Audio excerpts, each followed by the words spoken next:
Morning. हमारा आज का चैप्टर है शब्द रचना। शब्द रचना प्रक्रिया किसे कहते हैं? जैसे कि शब्द रचना प्रक्रिया दो प्रकार से बनती है, उपसर्ग और प्रत्यय। उपसर्ग का प्रयोग कहाँ होता है? शब्दांश के पहले, और प्रत्यय का शब्दांश के बाद। उपसर्ग शब्द न होकर क्या होते हैं? शब्दांश होते हैं। उपसर्ग कहाँ लगते हैं? शब्द से पहले जुड़ते हैं। उपसर्ग स्वतंत्र अस्तित्व नहीं होता है, इसलिए वाक्य में स्वतंत्र रूप से उनका प्रयोग नहीं होता। उपसर्ग किसी शब्द में जुड़कर उसके अर्थ में नवीनता या विशिष्टता ला देते हैं। तो इसी प्रकार इसकी डेफिनेशन है, जो शब्दांश किसी मूल शब्द के प्रारंभ में जुड़कर उसके अर्थ को बदल देते हैं या नया अर्थ दे देते हैं, उसे क्या कहते हैं? उपसर्ग कहते हैं। हिंदी में उपसर्ग 5 प्रकार से प्रयोग किए जाते हैं। फर्स्ट, संस्कृत के उपसर्ग। सेकंड, हिंदी के उपसर्ग। थर्ड, उर्दू फारसी के उपसर्ग। फोर्थ, उपसर्ग की तरह प्रयोग किए जाने वाले संस्कृत के अव्यय। फिफ्थ, अंग्रेजी के उपसर्ग। तो फर्स्ट है हमारा संस्कृत के उपसर्ग। जैसे कि आप जानते हैं, उपसर्ग का उद्भव कहाँ से हुआ? संस्कृत से। तो हिंदी में प्रयोग किए जाने वाले सभी उपसर्ग का उद्भव संस्कृत से हुआ है। संस्कृत में 22 उपसर्ग होते हैं, किंतु हिंदी में 21 उपसर्ग होते हैं। इनमें से एक उपसर्ग है अपि, जिसका प्रयोग हिंदी में नहीं होता। इन उपसर्ग से जो शब्द बनेगा वो क्या कहेगा? तत्सम शब्द ही कहलाएगा। हिंदी के सभी उपसर्ग इस प्रकार हैं। जैसे कि संस्कृत के उपसर्ग। संस्कृत के उपसर्ग वे उनके अर्थ निम्नलिखित हैं जिनके योग से हिंदी में शब्द बनाए जाते हैं। उपसर्ग ए, इसका अर्थ क्या हुआ? नहीं या अभाव। इससे शब्द क्या बना? अमर, अचल, अज्ञान, अकाल, अनाथ। तो इसी प्रकार हम सभी उपसर्ग उनके अर्थ से शब्द बनाएंगे। अन, अन का अर्थ है न, रहित, जैसे अनादर। अध, आधा, अधखिला। औ, हीन, दीन, नीचा, अवगुण। अधि, श्रेष्ठ, ऊपर, अधिकार। अप, बुरा, हीन, अपमान। अति, अधिक, अत्याचार। उत, ऊंचा, उत्थान। अप, पास, सहायक, छोटा। तो इसी प्रकार हम आगे चलते हैं। दुस, बुरा, दुष्चरित्र। दुर, बुरा, कठिन। नी, नीचे, अभाव। निर, नहीं, रहित। पर, दूसरा, पराया। परा, उल्टा, ऊंचाई। परि, चारों ओर। प्रति, विपरीत। वि, विशेषता। सम, संयोग पूर्ण। स्व, अपना। तो इसी प्रकार हम इनसे शब्द बना लेते हैं। सेकंड आता है हिंदी के उपसर्ग।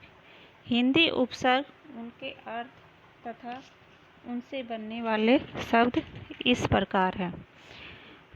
तद्भव उपसर्ग ऐसे शब्द हैं जिनका विकास संस्कृत उपसर्ग या संस्कृत के अव्यय से हुआ है। ये संस्कृत से ही विकसित हुए हैं। जैसे ए का अर्थ हुआ अभाव। इससे शब्द बना अलग, अगाध, अकाल, असुंदर। अन, रहित, अनजान। कु, बुरा, कुपुत्र। एन, ठीक, पूरा, एनेबल। भर, पूरा, भरपेट। पर, दूसरा, परहित। हर, प्रत्येक, हर हाल। ला, बिना, लापता। तो इसी प्रकार फारसी के उपसर्ग। उर्दू फारसी के उपसर्ग। उर्दू फारसी के उपसर्ग उनके अर्थ व उनसे बने शब्द। विदेशी उपसर्ग, विदेशों से आए हुए उपसर्ग विदेशी उपसर्ग कहलाते हैं। हिंदी में विदेशी उपसर्ग उन शब्दों में प्रयुक्त होते हैं जो या तो अरबी फारसी की परंपरा से हिंदी को प्राप्त हुए हैं या अंग्रेजी से हिंदी में आए हैं। तो सबसे पहले हम लेते हैं उर्दू फारसी के उपसर्ग। उपसर्ग जैसे बद बुरा। बै बा सहित या अनुसार, बाकायदा सहित के अनुसार जैसे उसका शब्द होगा बाकायदा। कम थोड़ा, हीन कम।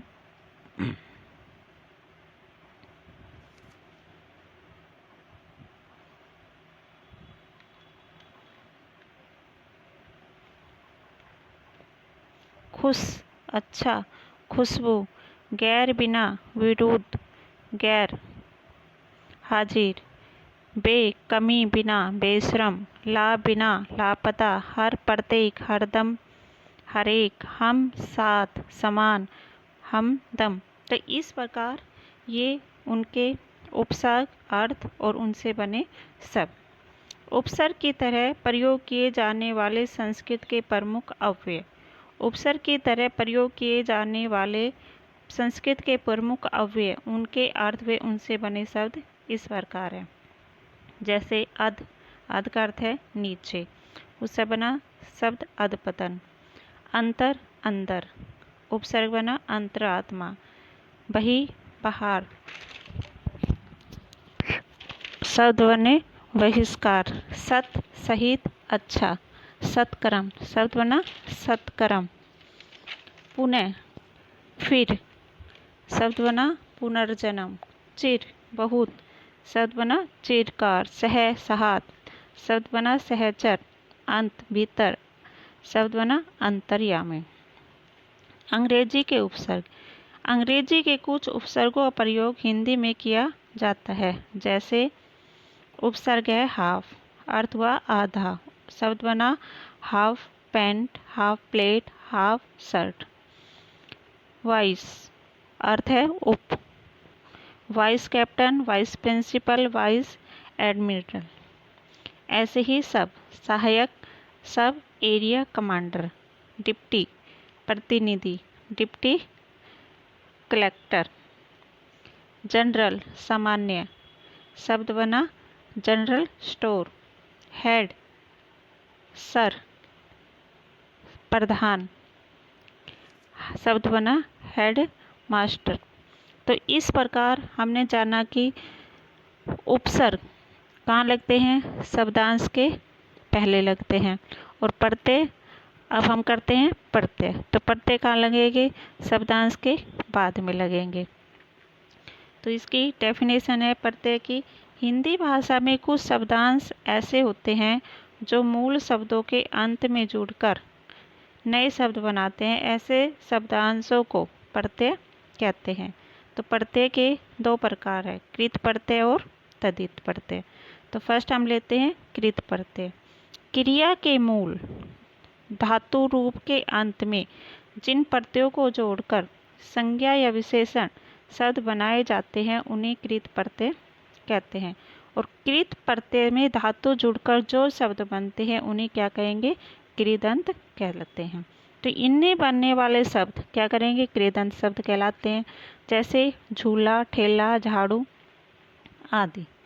तो कृत प्रत्यय आ, धातु पूज, झूल, ठेल, तो इनसे बना शब्द जैसे पूज से पूजा, झूल से झूला, ठेल से ठेला, तो ये क्या बन गए, कृदंत शब्द बन गए। आई, पढ़, लिख, चढ़, तो शब्द बने पढ़ाई, लिखाई, चढ़ाई। आओ, बह, चुन, घेर, क्या है, धातु है, शब्द बने बहाव, चुनाव, घेराव। आन, थक, मिल, उड़, शब्द बने थकान, मिलान, उड़ान। ऊ, चल, झाड़ू, धातु है, शब्द बना चालू, झाड़ू।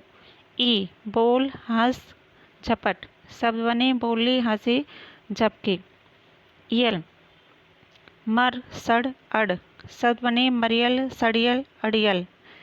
आहट, घबरा, मुस्कुराहट, चिल्ला, शब्द बने घबराहट, मुस्कुराहट, चिल्लाहट। शब्द बने बिकाऊ, टिकाऊ, चलाऊ।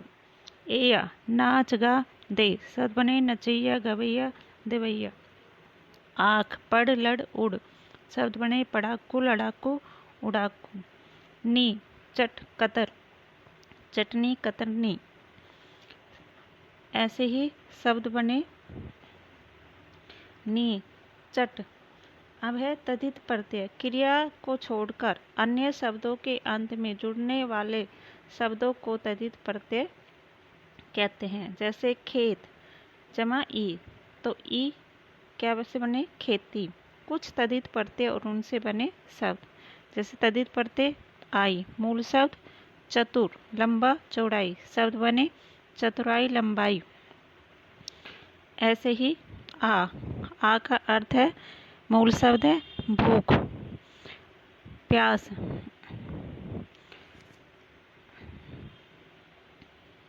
ऐसे ही शब्द है आहट। आर सोना, लोहा, सुनार, लोहार। ऐसे ही इस प्रकार हमारे शब्द बन जाते हैं। आपा बुढ़ापा, मोटा, मोटापा।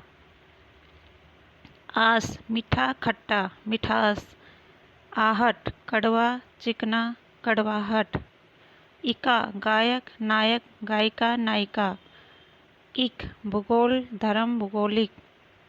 वान बल, धन, बलवान। इला उपसर्ग व प्रत्यय में अंतर। उपसर्ग वे शब्दांश होते हैं जो मूल शब्द के प्रारंभ में लगाए जाते हैं, परंतु प्रत्यय वे शब्दांश है जो मूल शब्द के अंत में लगाए जाते हैं। उपसर्ग और प्रत्यय में समानता। उपसर्ग और प्रत्यय दोनों ही शब्दों का अंश मात्र है, मूल शब्द नहीं है। दोनों का ही स्वतंत्र प्रयोग नहीं हो सकता। मूल शब्दों से जुड़कर ही दोनों का महत्व है। उपसर्ग और प्रत्यय नवीन शब्दों का निर्माण करते हैं। तो हमने आज की वीडियो में करे उपसर्ग और प्रत्यय। तो नेक्स्ट वीडियो में हम करेंगे समास। Thank you.